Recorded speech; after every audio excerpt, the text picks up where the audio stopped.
જય શ્રી રામ। તો આજે છે 22 જાન્યુઆરી 2024 અને ભગવાન શ્રી રામનો પ્રાણ પ્રતિષ્ઠા મહોત્સવ અને બસ એ જ નિમિત્તે અમારે પણ સેલિબ્રેશન માટે ઓફિસે રંગોળી થઈ ગઈ છે।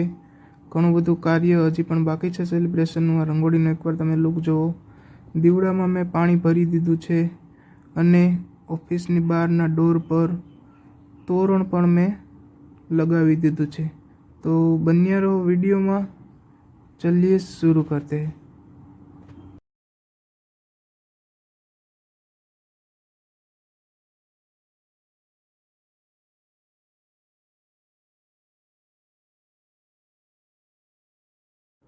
तो हमारी पास आ श्री राम भगवान ना फ्लेग है। કેટલા છે? 1 2 પછી 3 ફ્લેગ છે અમારી પાસે। પછી આ છે જય શ્રી રામ લખેલી કેપ। તો ઘણી બધી 15-20 જેટલી કેપ છે શ્રીરામ લખેલી। પછી એની સિવાયનો સામાન વાત કરું તો આપણી પાસે છે આ કંઈક લટકણિયા જેવું છે। પછી આ છે દીવા, પણ જે લાઇટ્સથી થાય છે। હું તમને કરીને બતાવું હમણાં। લાઇટનો યુઝ કરીને આપણે દીવા કરી શકીએ એવા છે, જેની અંદર સેલ આવેલા હોય છે। આ જો નીચે ઓન ઓફનું બટન હોય છે, તો તમે ઓન ઓફ કરી શકો છો। તો સાથે સાથે અમે બધી હવે સેલિબ્રેશનની પ્રિપેરેશન કરી રહ્યા છીએ અને સાથે જો યોગીજી પણ લાઈવ આવી રહ્યા છે કોન્ફરન્સ રૂમમાં। તો સાથે સાથે આ બધી તૈયારી કરી રહ્યા છીએ। અને આ સિવાય પણ આપણી પાસે ઘણી બધી વસ્તુઓ અને દીવા સિવાય પણ છે, જેમ કે જો આ કંઈક કાગળની સ્ટ્રેપ જેવું કંઈક છે, પટ્ટી છે, જે આમ ઓપન કરવાથી તમે એને આખી ગોળ પણ કરી શકો, અર્ધ ગોળ પણ કરી શકો। એની સિવાય કાગળના દીવડા છે, હાર છે, ઘણું બધું છે। હવે આટલું અમે લોકોએ ઓલરેડી કરી દીધું છે। પાછળ એક બેકગ્રાઉન્ડ લગાવી દીધું છે, આગળ ટેબલ રાખી દીધું છે। હવે ટેબલ ઉપર આપણે રામ ભગવાનને કેવી રીતના એરેન્જ કરશું તે અમે વિચારી રહ્યા હતા કે કઈ ટાઈપની ડિઝાઇન અમે લગાવશું। તો હવે અમે ઉપર કપની આખી ડિઝાઇન તૈયાર કરવાનું નક્કી કર્યું છે। એના માટે અમે કપ લાવ્યા છીએ, પેપર કપ। તો હવે અમે જોઈએ કે કેવી ડિઝાઇન કરશું આની ઉપર કપ રાખીને, જેમાં આપણે શ્રી રામ ભગવાનને બિરાજમાન કરી શકીએ। તો જોઈએ હવે અમે કપની ડિઝાઇન સ્ટાર્ટ કરી છે।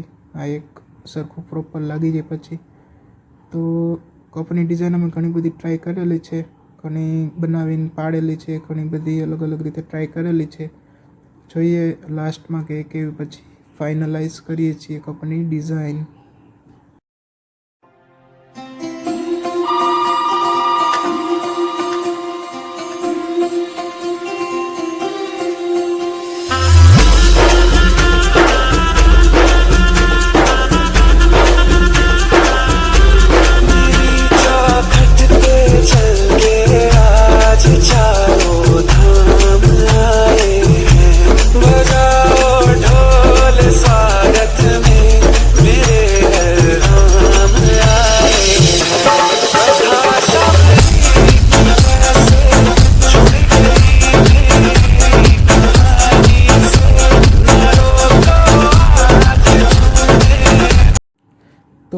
ફાઇનલી હવે અમે ઘણા બધા એફર્ટ્સ અને ડિઝાઇન ટ્રાય કરીને કપની આ ફાઇનલ ડિઝાઇન કરેલી છે।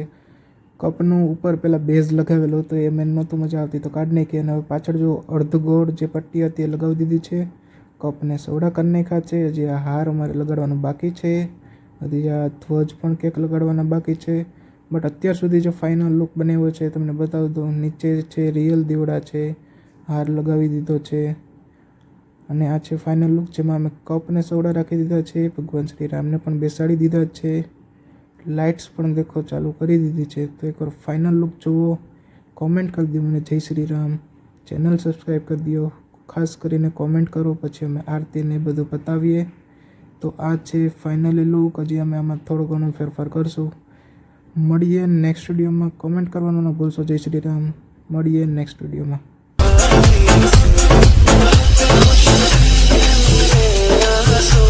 के प्रभु के